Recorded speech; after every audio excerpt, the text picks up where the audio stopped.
우리를 거듭나게 하셔서 새 생명을 살게 하신 하나님께 감사드립니다. 주의 은혜의 풍성함을 알게 하시고 그 사랑 안에서 거룩하게 자라갈 수 있도록 은혜 베풀어 주옵소서. 이 새벽에도 저희들에게 말씀을 들려주시고 하나님 앞에 마음을 토하여 내게 하여 주셔서 주님과 친밀한 교제를 누릴 수 있도록 허락하여 주옵소서. 거룩하신 예수님 이름으로 기도드립니다. 아멘. 찬송가 488장입니다. 488장입니다.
역대하 34장 1절부터 13절 말씀입니다.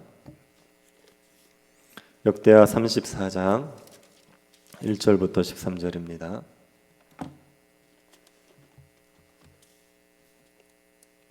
찾아서 한 절씩 기도하겠습니다. 찾았으면 기도하겠습니다.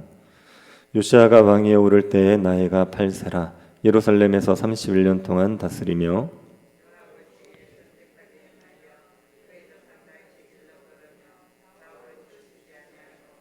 아직도 어렸을 때 곧 왕위에 쓴 지 8년에 그의 조상 다윗의 하나님을 비로소 찾고 제12년에 유다와 예루살렘을 비로소 정결하게 하여 그 산당들과 아세라 목상들과 아로새긴 우상들과 부어 만든 우상들을 제거하여 버리매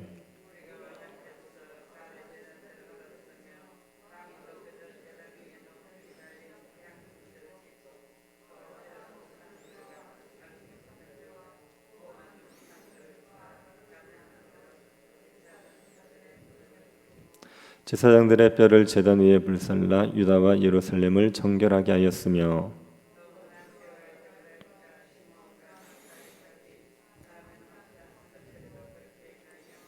제단들을 허물며 아세라 목상들과 아로새긴 우상들을 빻아 가루를 만들며 온 이스라엘 땅에 있는 모든 태양상을 찍고 예루살렘으로 돌아왔더라.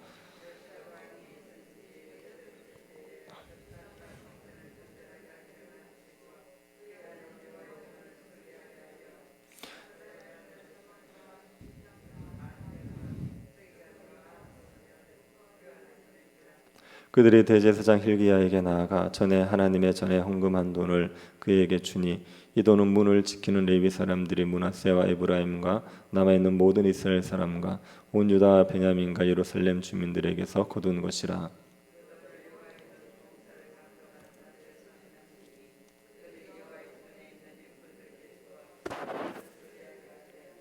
곧 목수들과 건축하는 자들에게 주어 다듬은 돌과 연접하는 나무를 사며 유다 왕들이 헐어버린 성전들을 위하여 들보를 만들게 하며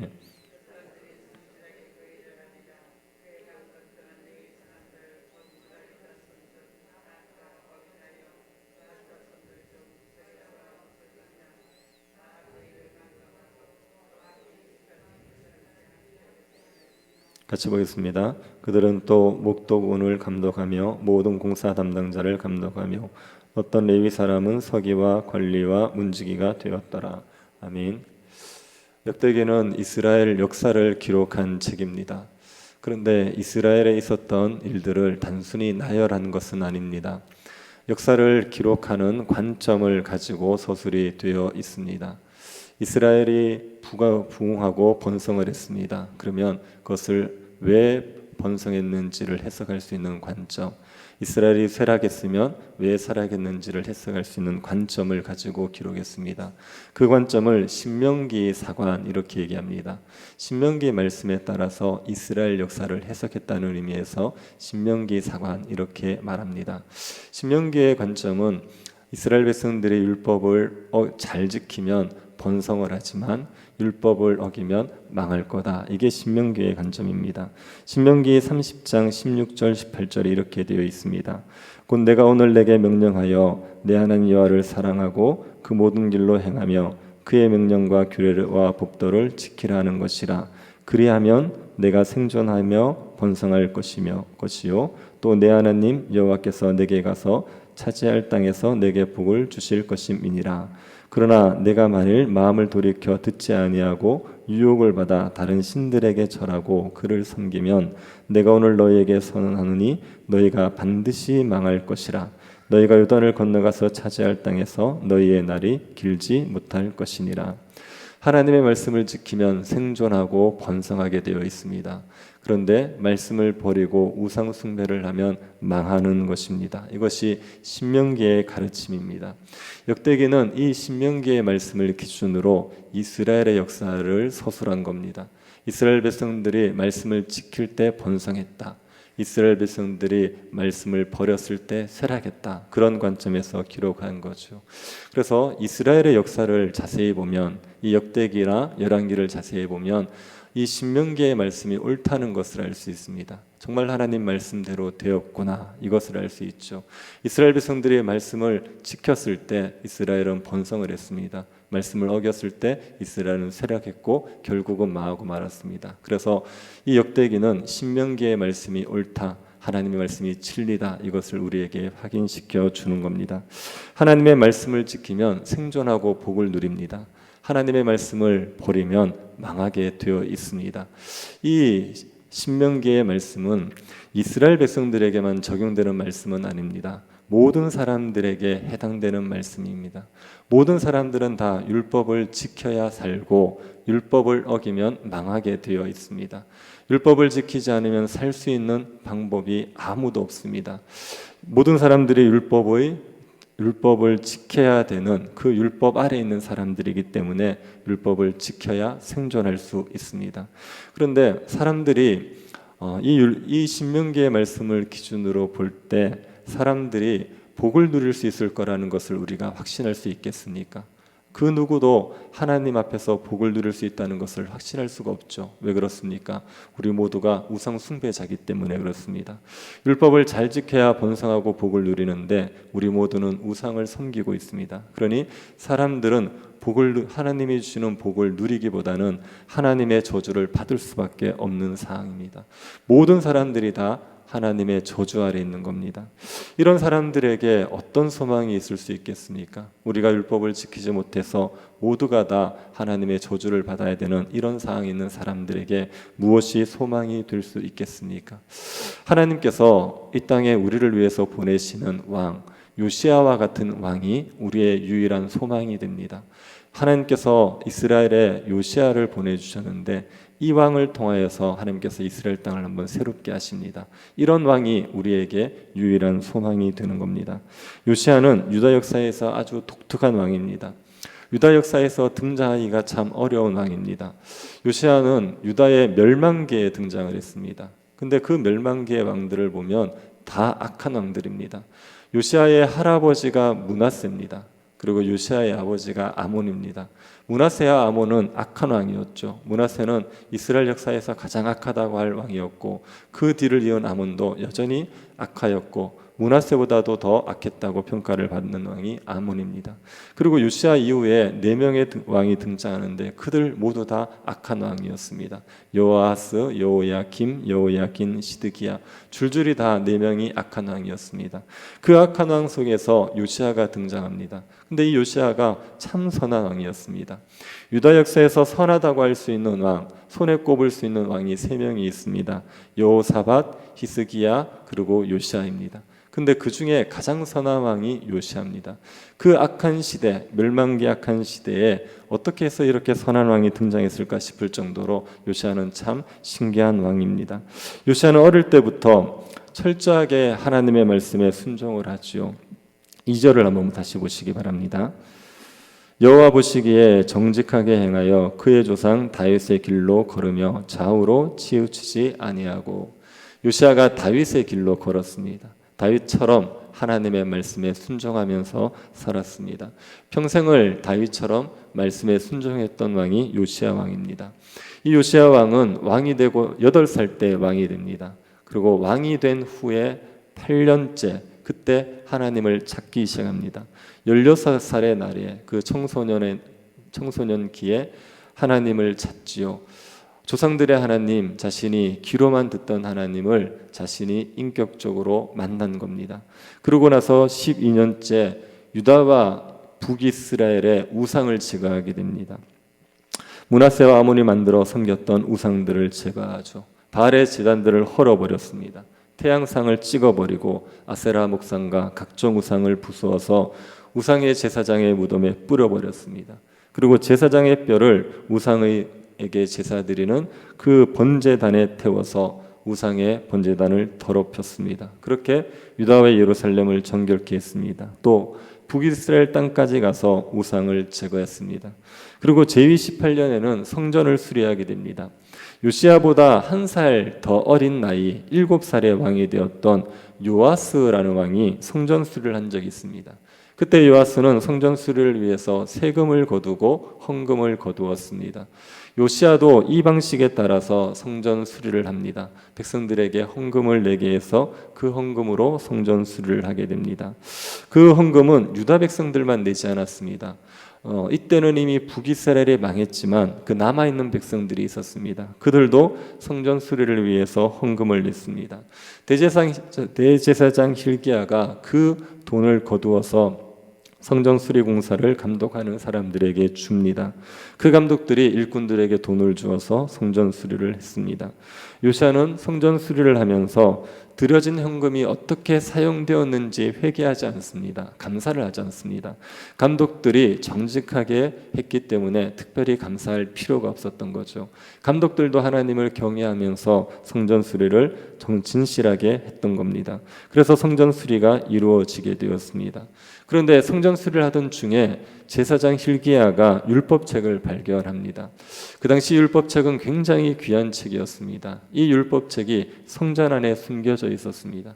아마도 므낫세 그 악한 왕이 그 복종을 하던 시대에 누군가 율법책을 지키기 위해서 성전 안에 숨겼을 수 있습니다. 그것이 성전 수리 중에 드러납니다. 그 율법책을 보고 요시아가 옷을 찢지요. 그러고 나서 그 말씀에 따라 유다를 다시 거룩하게 하기 위해서 애쓰게 되는 겁니다. 유다의 멸망기에 이런 선언왕이 등장해서 유다를 다시 한번 새롭게 했다는 것은 놀라운 일입니다. 멸망기에 악한 왕들이 줄줄이 등장하는 상황 속에서 어떻게 해서 이런 선언왕이 등장했을까 의아합니다. 그런데 유다 멸망기에 이 요시아가 등장한 것은 이건 하나님께서 요시아를 보내신 겁니다. 요시아의 등장은 하나님의 뜻에 따라 이루어진 겁니다. 하나님께서는 요시아가 등장할 것이라고 미리 예언을 했습니다. 북이스라엘 왕 초대 왕이 여로보암 아닙니까? 그 여로보암 때 선지자를 통하여서 요시아의 등장을 예언했습니다. 북이스라엘의 초대 왕 여로보암은 하나님께서 세우신 왕임에도 불구하고 우상 숭배를 합니다. 자신을 위해서 금송아지 숭배를 했습니다. 단과 베델의 금송아지를 만들어 놓고 이 금송아지가 너희를 애굽에서 이끌어낸 신이다, 하나님이다. 그렇게 해서 금송아지 숭배를 하게 만들었죠. 하나님께서 이 여로보암에게 심판을 선언하십니다. 여로보암이 베델에서 제사를 드리고 있을 때 선지자를 보내서 심판을 선언합니다. 그 선지자가 가서 심판을 선언하면서 이렇게 얘기했습니다. 열왕기상 15장 2절입니다. 하나님의 사람이 제단을 향하여 여호와의 말씀으로 외쳐 이르되 제단아 제단아 여호와께서 이와 같이 말씀하시기를 다윗의 집에 요시아라 이름하는 아들을 낳으리니 그가 내 위에 분향하는 산당 제사장을 내 위에서 제물로 바칠 것이라 또 사람의 뼈를 내 위에서 살리리라 하셨느니라 하고 하나님께서 요시아라 이름하는 다윗의 후손을 세우겠다고 예언을 한 겁니다.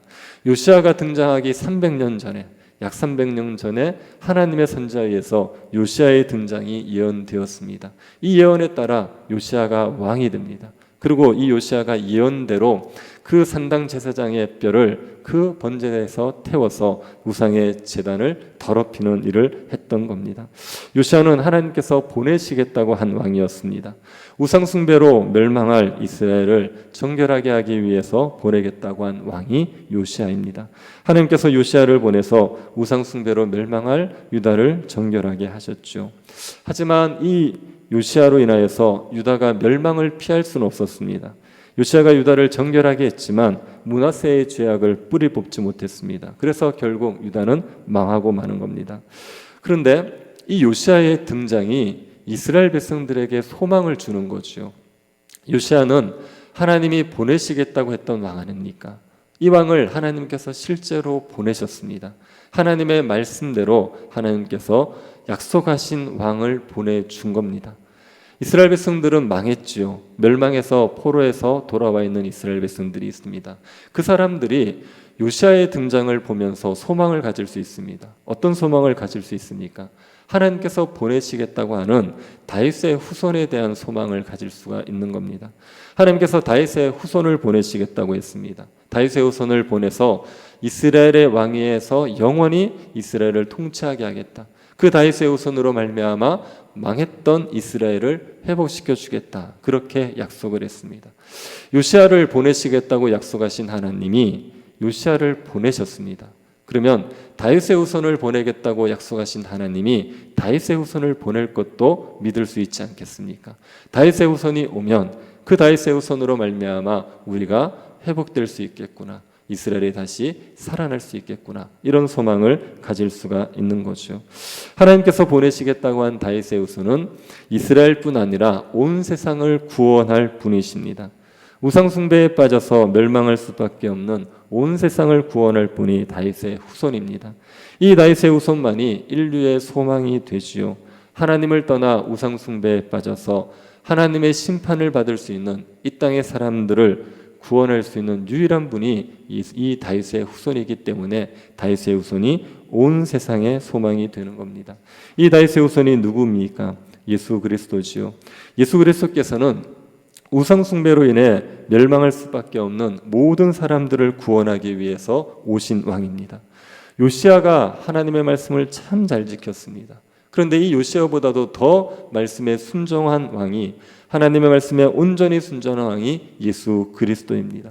그래서 예수 그리스도는 우상 숭배에 빠진 자들을 얼마든지 의롭다 할 수 있습니다.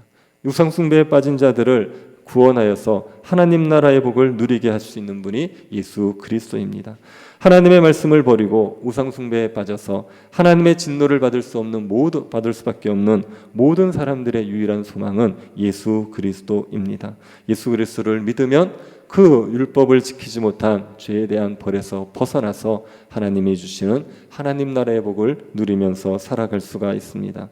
우리는 예수 그리스도를 믿음으로 구원을 얻은 백성들입니다. 교회는 예수 그리스도를 믿음으로 멸망에서 건진받은 백성들입니다. 그러니 예수 그리스도에게 감사하고 예수 그리스도를 찬양하고 예수 그리스도만을 높이면서 살아가야 됩니다. 그런데 교회도 우상 숭배에 빠질 때가 있지 않습니까? 예수 그리스도로 인하여서 구원받은 교회도 다시 우상 숭배로 돌아가 버릴 수 있습니다. 교회가 우상 숭배에 빠지게 되면 교회는 고통을 겪습니다. 교회의 중심에 하나님이 계시지 않고 다른 것이 있는 순간부터 교회는 고통을 받게 되어 있습니다.